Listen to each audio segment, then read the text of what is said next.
السلام عليكم ورحمة الله وبركاته. اخوتنا في كل مكان، ان شاء الله نبدأ معكم بيوم جديد، وخير ما نبدأ به الصلاة على الرسول عليه الصلاة وأفضل السلام. اللهم صل وسلم وبارك على سيدنا محمد عليه أفضل الصلاة والسلام. عليه الصلاة والسلام. يا رب فيديو النهاردة خفيف على قلوبكم، وتشجعونا وتدعمونا علشان نكبر بيكم. الحمد لله الذي أذن لنا بيوم جديد لنعبده ونتوب إليه. اللهم اجمع شملنا في هذا البيت على طاعتك، واجعله فيه مودة ورحمة. اللهم يا حي يا قيوم فك رهان منزلي من العيون الحاسدة، واجعله عامرا بذكرك. اللهم اجعل أمي وأبويا من السعداء، وجزاهم عني خير الجزاء. اللهم احفظ عائلتي فوق كل أرض وتحت كل سماء، واحرسهم بعينك التي لا تنام. اللهم بارك في أعمارهم وصحتهم، وارزقهم راحة القلب والسعادة في الدنيا والآخرة. اللهم امين يا رب العالمين. زي ما انتم شايفين كده يا جماعه، الكهربائي كان جالي بعد العشاء، كان جه يعمل لي المطبخ، شطب لي المطبخ كهرباء، وكان في حاجات في الصاله وفي الاوض وفي اوضه الضيوف كانت ناقصه من الكهرباء، وجهاز المروحه برضو كان ناقص، جبته له ركبه. بدأنا نشطب في البيت، ما عادش الا حاجه بسيطه يا جماعه، ما عادش الا الازاز بتاع البيبان والازاز بتاع الشبابيك. صباح الخير يا حبايب قلب، كل سنة وانتم طيبين. الله يكبر بخاطركم ويصلح حالكم يا رب. احنا الوقت بنحوش البوية اللي وقع على البلاط، بننضفه وبنكنسه عشان هنسيق بقى وننضف بقى. خلاص البيت شطب وخلاص، ما عادش فيه اكتر من حاجات بسيطة زي ما كده. انتم شايفين كده يا جماعة، بصور لكم البيت بعد التشطيب، الدهان عشان في دهان واقع على البلاط. بصور لكم البيت من اوله لاخره. بنجيب صنفرة وسكينة المعجون، وبنفضل ندعك في البلاط كده، نطلع اي حاجة لزقة على البلاط، عشان قبل ما نكنس ونسيق، نشيل اي حاجة ملهاش لازمة في البيت، زي الجرادل، زي الكراتين، اي حاجة قدامنا ملهاش لازمة نشيلها، عشان يبقى معانا الصنفرة وسكينة المعجون. نقعد بقى نضغط على البلاط كده، نطلع اي حاجة، عشان سمحت اختي هتيجي تكنس وتسيق. زي ما انتم شايفين كده يا جماعة، انا وريت لكم الحمام والطرقة اللي بتودي الحمام، والمطبخ القديم زي ما انتم شايفين اهو يا جماعة. شفتوا بقى الحاجات اللي ملهاش لازمة دي هتشيل كلها. السلام عليكم ورحمة الله وبركاته. اللهم صل وسلم وبارك على سيدنا محمد عليه أفضل الصلاة والسلام. ازيكم يا حبايب قلب؟ احنا النهاردة جاي لكم بيوم جديد، جاي نعمل نظافة كده في البيت، نشتري أي ورق، أي أكياس، البوية مكان ما أبو أحمد اللي هو جوزي كان بيدهن، أي علب، أي حاجة هنشتريها دلوقتي. ومعانا صنفرة والكف، هنحك كده البلاط بالكف ونعمل بالصنفرة البلاط، نحوش أي دهان أو أي بوهية واقع على الأرض. بنوريكم كده البلاط البيت كله، الأوض بالبرندة بالصالة قبل ما ننضف. وبعد كده هجيب المقشة معاكم وابدأ أكنس واحدة واحدة.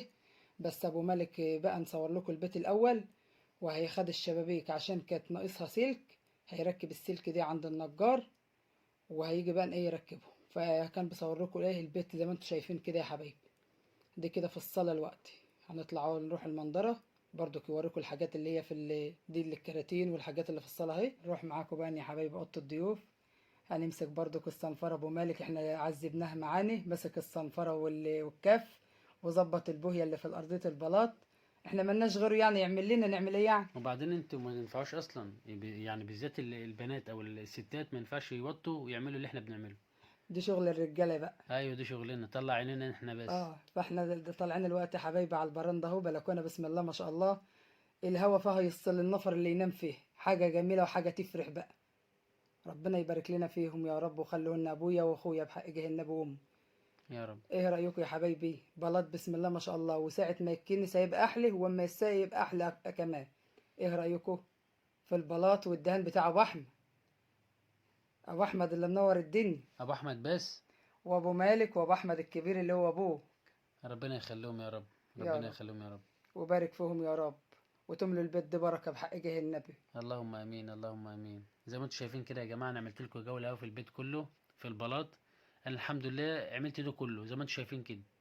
احنا في اوضه الضيوف دلوقتي يا جماعه، معايا بقى صنفره ومعايا الكاف.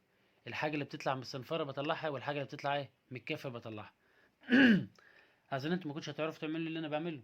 انت كنت عايزنا ابو مالك بقى نبرك زي ما انت بارك كده وبنعمل كده، ده احنا لا. كان ظهرنا يتقطع. ما والله العظيم انا ما كنت قادر من ركبي ولا قادر من ظهري.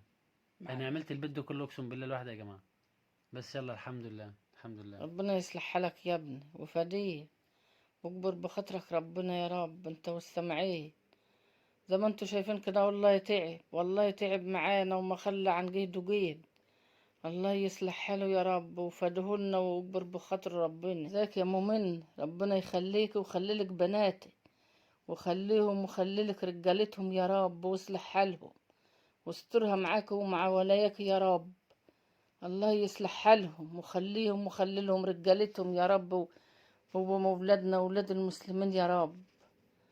زي ما انتوا شايفين والله كده، هو يا ابني بيتعب والله، ماشي على ركبه كده في البيت كله، يحط المعجون والحاجات اللي واقعة من ابو احمد. عشان تعرف انا بتعب قد ايه. الله يصلح حالك يا ابني ويديك الصحة، يا رب ما يا رب يحوجك لحد ابدا يا ابن بطني يا رب. يا رب اللهم امين. انت والسامعين يا رب. هو زعلان ان هو بيتعب لابوه وامه؟ هو يعني في اب غيره ولا ام غيرها؟ احنا ملناش الا هو، وربنا يخليه لنا ويبارك لنا فيه يا رب. زي ما انتوا شايفين كده يا حبايبي، بيعمل بالكف وبالسكينه، بالكف والصنفره من الجنوب ومن البلاط من الارضيه زي ما انتوا شايفين كده.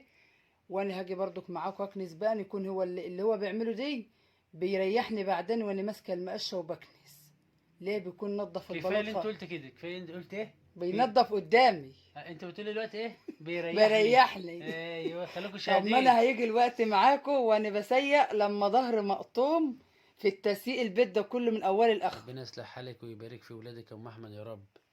انا ماليش بركه الا انت يا ابو مالك، واللي انت عايز انا اعمله لك ليك انت وابوك وامك، انا ماليش غيركم في الدنيا بحالها. يا ربنا رب. يخليكم يا رب، ربنا يخليكم. يا رب يخليك لنا انت وابوك وامك وبارك لنا فيكم يا رب. يا رب اللهم امين يا اسم احمد. زي ما انتوا شايفين كده يا حبايبي، ركب وجعته يا قلب اخته ودرعته، وما عادش في حته سليمه، يعني عايز اسبوع ننيمه على السرير ونأكله بس تذكره بط عشان ايه يرم عظمه اللي هو عمله ده. يلا الحمد لله كله بنتعب عشان خاطر ست الكل وابويا. ربنا يديهم الصحة يا رب. يا رب. زي ما انتوا شايفين يا حبايبي كده، يعتبر كده خلص اهوت في الاخر اهو، وانا هاجي برضك معاكم. قربت اخلص وخلصت. وهاجي بقى معاكم امسك المقشه وامسك البيت برضك من اوله لاخره اهو. انا جيت معاكم اهو في الاوضه اللي هي اوضه الاطفال، اللي هي لها شباك في البلكونه. هكنس معاكم اهوت واحده واحده اهو. معلش لو طلع تراب يعني كده قدامكم، بس غصب عنه والله. هبدا اكنس يا حبايبي اهو معاكم الاوضه اهو واحده واحده. انا عاوز المتابعين بس يبصوا ايه بعد ما تكنسي، شوف بتلمع ازاي. يعني الحمد لله يدعوا لي. يعني انا اللي منظف رقم واحد، انا اللي منظف، انت بتكنسي ما وبعدين انت تسيق. رقم واحد وانا رقم اتنين ما وتلاته وعشرة. ما رقم واحد دي اهم حاجة، اللي بتطلع ايه البوهية اللي لازقة على البلاط اللي بيطلع عينه. ما نتحرمش منك يا ابو مالك. زي ما انتوا شايفين كده يا حبايبي، شوف فيها تراب قد ايه، ما كنتوش تصدقوني اصلا ان فيها تراب خالص. كمان البلاطه فيها مموج كده ذهبي ورصاصي. ذهبي ورصاصي، ما تصدقوش ان فيها تراب. ادا كده كنست الاوضه الاولانيه. هبدا بقى نخش على المطبخ دي بقى، ان حاجه السباكه على كهرب. الكهرباء والصب. هبدا اخد من ابو مالك اهوت معاكم زي ما انتوا شايفين كده يا حبايبي. والرخام ده عيدهم والعافيه، قاعدين ننقله من الاوضه دي للصاله للبلكونه، عشان نبدأ نسيب الدر الأوض كلها ما فيش فيها أي حاجة. هبدأ برضو لسه بقى يا أشتغل. جماعة اصور لكم بقى جولة في البيت كله بعد ما اشطب بقى ان شاء الله. هبدأ أشتغل برضو الحاجات اللي على الحوض برضو كلها ديت، لأن كان متغطى عشان ما يقعش دهان على الرخام الجديد دي. يعتبر كده خلصنا الأوضة اهو، ما عادش إلا الرخام. أنا ما نهضش أشتغل، أبو مالك اللي هيشتغلوا بقى. الله يعين. والله ظهري قلب أخته اتقطم النهاردة. الحمد لله الحمد لله. هبدأ يا حبايبي زي ما انتم شايفين كده، هو يطلع الرخام وانا امسك الرخامة اللي هي بتاع الحوض ديت، امسكها امسحها بالفرشة لاني فكتها، وامسحها زي ما انتم شايفين كده، وانزله في قلب الحوض، لان الحوض اصلا فيه مصفى، فيه زي طبة كده. ومسكته نضفته. هبدأ بقى نمسك المطبخ زي ما انتم شايفين كده، الأرضية أكنسها كلها برضو من الزوايا ومن تحت الرخامة ومن الجنوب. وما اجي هسايق برضو الجنوب دي زي معاكم برضو كساه، بعمل حاجات اشتغل التراب والمسامير. اي حاجه واقعه مني، ورق كراتين حاجات زي ده كده، هو تشال من قدام الاول عشان لما تيجي السيئه تلاقي الحاجه نضيفه. دي الأوضة الكبيرة بقى. دي الاوضه الكبيره بقى، ان كان فيها عكاويس كتير اشتناهي، بس الكراتين اللي لسه ابو مالك بيشتغلها والجراكن اللي هي بتاع البنزين والطنر دي، هنبدا نكنسها برضو. دي كان فيها تراب كتير قوي. لان كل حاجه كانت في ايدينا كانت بقينا مهروسة. نحطها فيه. كان فيها الهرس اكتر يا جماعة. فهنبدا نكنس اهوت الاوضه دي معاكم برضو. اخلص كنس الاوضه دي، هنبدا بقى ناخد الصاله من عند الباب البلكوني لما الباب الوسط. الاوضه دي كبيره، اكبر اوضه في البيت كله، واسعه شويه عن الاوض التانية. ما الأوضة دي أنا هعملها لأمك ولأبوك. انا اخترت الاوضه دي كمنها واسعه وحلوه مريح. التانية بقى نحط فيها السريرين بتوع اوضه الاطفال بدلاب، لان ديت واسعه كبيره وحلوه ومريحه بقى مرتاحه. الله يصلح حال ابو مالك. ام احمد بتجري هاد بتكنس وبتعمل عشان تسيق، لان انا ما اقدرش اسيق زي ما هي هتسيق، هي بقى هتنظف وتعمل. احنا مريحينك النهاردة يا ست الكل، ما عملتيش أي اه حاجة. والله انا بقى عملت لقمه لكم. اللي تعبتها بس ايه اللقمة بس اللي انت عملتها فطار بس. عملت لان كتر خير. كتر خير اني عملتيه. يلا كتر خيرك يا ست الكل، أي حاجة يا يلا. ست الكل تعملها كتر خير. الله يصلح حالك يا ابني واكبر بخاطرك يا رب. يا رب يا رب. ربنا يكبر بخاطرك وأم انت أحمد برضه والسامعين. تعبت النهاردة. معلش اللي ما يتعبش لامه ولا ابوه يتعب لمين يعني؟ أكيد أكيد. لازم النفر يتعب لامه ولا ابوه، امال الام ايه والاب ايه؟ ما بتعوضوش والله يا جماعة. ده الام حبيبه والاب يا رب. الله يصلح حاله يا رب واكبر بخاطر ربنا يا رب، ويهدله العاصي ويوفقه يا رب. يا رب. ربنا يصلح حاله ويهدله العاصي ويوفقه ربنا هو والسامعين يا رب. يا رب. جدعان يا ام احمد بتكنسه. احنا في الحمام دلوقتي. عاد كنيس بقى خلصت اهي وهتيجي بقى تساق يا بنت. عايز اقول لك ام احمد انا ما صورتش الحمام خالص في التنظيف. انت مشيتي من هنا وانا مسكت بقى بالصنفرة والله وبالسكين. مسكوا يا ابني صنفرة لما تعيد الحمد اكتر لله. من ساعة وهو واقف فيه. اه والله. كنيس بتاع تسييق وحك في بتاع البوية اللي واقعة، وغسيل بالسلك والصنفرة لما ذوق يا ابني كان اكتر الهرس فيه والجرد وكل حاجة كانت فيه. الله يصلح حاله ما نتحرمش منه ابدا، وطول في عمره يا رب، يا رب. وخليه لعياله وخلوا له عياله يا رب وادهم له. ربنا يهدهم له يا رب ويهدله العاصي. ربنا يهديك يا سماح وترجع شقتك وبيتك يا بنتي. ربنا يهدلكوا العاصي يا رب ووفقكوا يا حبيبتي. زي ما انتم شايفين يا حبايبي كده، ابو مالك ماسك الكف والسكينه قدامه اهو بيعمل البويه اللي لسه واقعه برضك في البلكونه، وانا بكنس وراه اهو. دي البلكونه، اخر حاجه بقى في الكنيس وابدا معاكم بقى التسييق زي ما انتم شايفين كده يا حبايبي. هخلص بقى كنيس البلكونه، شوف التراب اللي فيه يا خرابي، نفر ما كانش مصدق ان هيبقى فيها تراب بالطريقه دي. مسكناها وكنسها اهو معاكم. عايز اعمل فيها ستاير. هو عايز يعمل ستاير بس والله العظيم هواها جنة، مش محتاجة أي حاجة، بس بقول لك عشان مثلا لو حد قاعد في البلكونة ولا حاجة نبقى قاعدين مرتاحين، بس هو فيش حد غريب، ده عمام وولاد عمام. المهم يا حبايبي زي ما انتم شايفين كده نزلت على السلالم اهو بكنس الرخام اهوت الجنوب والسلالم بتاع الرخام زي ما انتم شايفين كده. هخلص الكنيسة اهوت السلالم، وهاجي برضك معاكم بقى نبدأ بقى ايه المعركة اللي هي الكبيرة بقى بتاع التسييح. ده شوط ميه يا سماء. والله ما بس، ميه بس. ورجلي بقى تروح كده وتيجي كده. لا جانا عادي، ما انت معاكم يا كنت بتزحلق حبايبي. وانا بسندك. حطينا منظف للبلاط واريال وكلو، ونبدأ بقى يا حبايبي حطينا الكولارا زي ما انتم شايفين، هنبدأ بقى نقلبهم عشان يعملوا رغوي. وهنيجي بقى معاكم بقى نرش كده في الأوضة اللي هي أوضة الأطفال اللي هي اللي هي شباك في البلكونة، زي ما عملنا في الأول هنعمل ايه في التاني. هنبدأ نرشها بطبق، لأن ايه هبدأ أرش واحدة واحدة اهوت، وأقوم جاية ماسكة بقى المساحة وماشية المية دي قدام مني، هنشفها الأول بالمساحة وجايبة لها شرشوبة جديدة نضيفة. هبدأ برضو هنشفها معاكم. شوفوا البلاط كل ما أكنس أعمل بالمساحة بسم الله ما شاء الله أبيض ونضيف ازاي. شوفوا المية رايقة قدامي ازاي عشان الكنيس اللي أنا كنسته مروق المية قدامي ازاي. بسم الله ما شاء الله، بلاط جميل وحاجة تفرح والله حلو أوي. كده خلصت الأوضة اللي هي أوضة الأطفال، هبدأ بقى بالشرشوبة زي ما انتم شايفين كده يا حبايبي أنشفها. هو ما كانش عايز نعمل بالشرشوبة بس برضو ممكن مية تبقى مش سابة غصب عنك، لأن الموجة اللي في البلاطة ما تخليكيش تاخدي بالك إن في مية ولا مفيش فيها مية. كده نشفتها والشبابيك مفتحة. هبدأ بقى أنا أروح المطبخ، جيت على الرخامة بتاع الحوض جبت سفنجية، ومن نفس المية اللي انتوا شفتيني حطيت فيها المنظف والاريال والكلور بزودها واحط برضك الحاجات تاني، وابدا بقى نغسل لي جنوب البلاطه اهوت زي ما انتم شايفين، وارجع نشطفها بميه عشان ميبقاش بريل ولا حاجه واقفه صابون على البلاط والرخامه. اهو يا حبايبي، وابدا اعمل بايديا كده مشى الميه على الرخامه، ميه بيضه نضيفه، وابدا بقى ان انشفها كده بالسفنجيه واعصرها، انشف واعصر عشان تبقى حاجه نضيفه. هاجي بقى في الارضيه ارش برضك ميه في الارضيه كده وحوالين الرخامه اللي هي بتاع الحوض. هبدا اسيق اهو بالراحه، وارجع اجيب الميه تاني بعد ما مشاها في الاوضه كلها، اجيبها عند البلاعه، بلاعه حوض المطبخ. اهو يا حبايبي، قفلت الباب اهو عشان اجيب من وراه.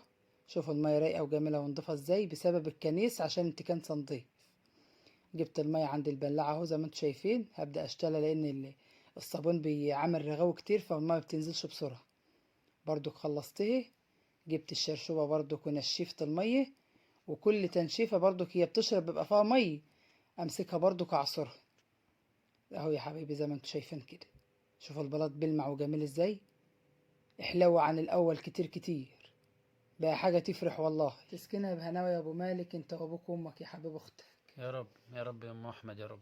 دي بقى الأوضة الكبيرة بتاع العواجيز اللي هو أبويا وأمي. ربنا يديهم الصحه يا رب. احنا عايزين نخليها عرسان بس هم عواجيز، ربنا هنعمل ايه يديهم يعني؟ الصحه، ربنا يديهم الصحه يا رب. هنبدأ برضك يا حبايبي نرش مية برضك بالمسحيق اللي انتوا قلت لكم عليه قبل كده، وهنبدأ برضك نسيقها بالمساحة، هي كبيرة قوي بسم الله ما شاء الله. وهنبدأ نجر المية زي ما انتوا شايفين كده على الباب اللي بره نطلعها في الصالة. الصاله يا جماعه، اه عشان اخر حاجه بقى الصاله. دي بقى مش هجيبها معاكم بالشرشوبي، انا جبت لكم جولتين اللي هما الاولانيين بتاع المطبخ والاوضه الاطفال. هبدا دي اعملها كده ايه مش هتتصور يعني، انتوا عرفتوا اللي فيه. دي جينا بقى في الصاله، المعركه الكبيره في الصاله بتاعتنا دي. هنبدا برضو نجيب لان معمول عتب على الباب هناك كده فعالي. ما فاحنا ينفعش الميه تروح هناك. فهناخد بقى من عند باب الصاله، من عند باب البرندة كده اللي هو باب الصاله، نروح على الحمام. الميه اللي انتوا شايفينها دي كلها هندخلها الحمام زي ما انتوا شايفين كده يا حبايبي بسم الله ما شاء الله اهي. كل مدى ما يعني المية دي بغيرها، كل ما اجي اسقي حاجة بغيرها، مش هي المية. جينا كده عند المطبخ القديم، عند الازازة اللي محطوطة دي كده، وهنروح بقى على الحمام اهو. بس انا ما كنتش عايزة ابو مالك يساقي الحمام، انا كنت سايباه لان الالمونتاي عايز يتغسل غسيل تمام، ومش هينفع يتغسل إلا في الحمام، فقلت له سيبه ما يسمعش كلامي. لازم ينضف برضه يا ام احمد، هي البيت كله نضف ما عادش الا الحمام جت عليه، قلت انضفه بقى بالمره. ما هو يا ابو مالك انت لما تودي المطبخ الالمونتاي هيتعك الحمام تاني، بس ما يهمش يابا هطلعه في البلكونه، طلع في البلكونه عشان كده كده ايه البلكونه واسعه ما شاء الله، وما بحط الميه في البلكونه بتجري على طول على السلم، فاجيب خرطوم كبير يعني. فجانا هنا بقى يا حبايبي في البرندة، كانت هي اخر حاجه، كنت تاني تعبت، قال لي مايل لي بقى أنا عني كان اعمل انا ايه شويه. البلكونه. فهو بسايق معاكم على فكره البلكونه. البلكونه ده قد البيت كله. انت تضحك على نفسك. ده عايز يلتحني بقى، ده عملت 3 اوض وصاله اه ما هي بسم الله ما شاء الله. بصوا يا جماعه احكموا، احكموا يا جماعه. طبعا هيقفوا مع ام احمد اللي هي الصغيره اللي هواني عشان انا تعبت. بصراحه انت تعبت يا ام احمد وتستاهل كل خير والله. فداك يا ابو مالك ديت بقى الشبابيك يا حبايبي، كان هياخدها بقى ناخدها عند النجار يعمل لها سلك كنت شبابيك انا البيت عملتها، كلها. كنت انا حشتها يا جماعه وخدتها وعملت لها سلك وجبتها، فهي في البلكونه الوقت. وهركبها معاكم دلوقتي يا جماعه. هيجي برضو كده في الحمام هيقلع الشيش اللي هو بتاع الشبابيك بتاع البيت كله، يغسلها في الحمام زي ما انتم شايفين كده يا حبايبي. عمل تمارين النهارده عسل. الحمد لله. اعرفوا بقى مين اللي تعب يا جماعه. ابو مالك وام احمد برضه. ماشي. فغسلنا ماشي. اهو يا حبايبي، هنغسل معاكم الشبابيك اهو، هنيجي برضو نركبها معاكم الشبابيك بعد دي يا ما. جماعه مش شطبه لوكس، انا سبتها عشان هي مش شطبه يا جماعه، هي لو متبهدله كنت انا دهنتها، بس الشبابيك اللي بره بتاع الشيش سبتها زي ما هي باللون القديم، انا لقيتها كويسه ونضيفه وما رضيتش ارشها ولا اعمل اي حاجه. هو كان بس عليها شويه تراب، ما كانتش انا محتاجه اي غسلتهم حاجه. كلهم، غسلتهم والله كلهم يوم واحد. بعد ما اتغسلوا يا حبايبي زي ما انتم شايفين كده بيروح الشمس ينشفوا شويه، لان ما ينفعش تحطوهم عشان ما يسقطوش ماء على الحيطان. بسيبهم 5 دقايق كده بس ايه يصفوا الميه وبعدين اقوم اركبهم تاني. اهو زي ما انتم شايفين كده يا حبايبي، نظافه من كله بسم الله ما شاء الله.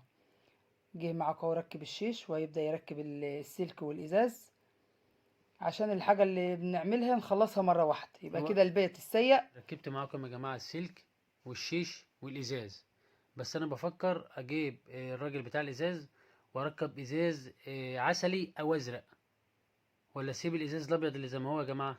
عرفوني في التعليقات. الابيض حلو يا ابو مالك، لان لو انت حطيت ازرق هيضلم منظره الضيوف او الاوض برضه. طب كده ما فيش مشكله. طب الاوض، يعني الاوض، البيبان بتاع الاوض اه فاضيه ما فيش عليها اصلا خالص دي اللي تعمل ازاز. لها ازاز غامق. ما لازم كله يبقى ماشي بقى لون لا واحد. عادي ملوش دعوه. عرفونا في التعليقات يا جماعه، اعمل كله لون واحد عسلي ولا ازرق، ولا اعمله ابيض زي ما هو ابيض؟ طب وانت هترمي الازاز اللي انت هو على الشباك دي ترميه ليه مش وتخسر هرميه يا عينه، بس انا عايز الحاجه تتحط يبقى كلها شكل بعض، مش هخلي الشبابيك لون والبيبان لون. فاهمين يا انت جماعه؟ انت لو عملت البيبان شبابيكها لون عسلي، مم. اللي هيبقى نايم فيه هتبقى الاوضه ايه، مضلمه بسيط كده، لكن الشبابيك كده كده عليها شيش كده كده مضلمه. هم يعرفونا في التعليقات برضه، عرفونا في التعليقات يا جماعه، نعمل الازاز ابيض زي ما هو كده، ولا عسلي، ولا ازرق؟ عرفونا في التعليقات. ما نتحرمش منكم ابدا على التعليقات والحاجات الجميله اللي انتوا كنتوا قايلين عليها. زي ما انتوا شايفين كده ام احمد عملت فطار بسيط خالص، بطاطس، فول، جبنه حادقه، حاجه خفيفه كده يعني ايه الجماعه يفطروا بقى. الفطار دي كان الظهر والله يا جماعه، لان احنا قعدنا نسيق واتلبخنا في الاكل بقى، اتلبخنا في التسييق وما كناش كان. ده عسل ابيض وخيار وطعميه، زي ما انتوا شايفين كده يا حبايبي، حاجه بسيطه، ما تيجوا تفطروا معانا. ده فطار ام احمد البسيط. مع السلامه يا حبايبي، باي باي. مع السلامه يا جماعه.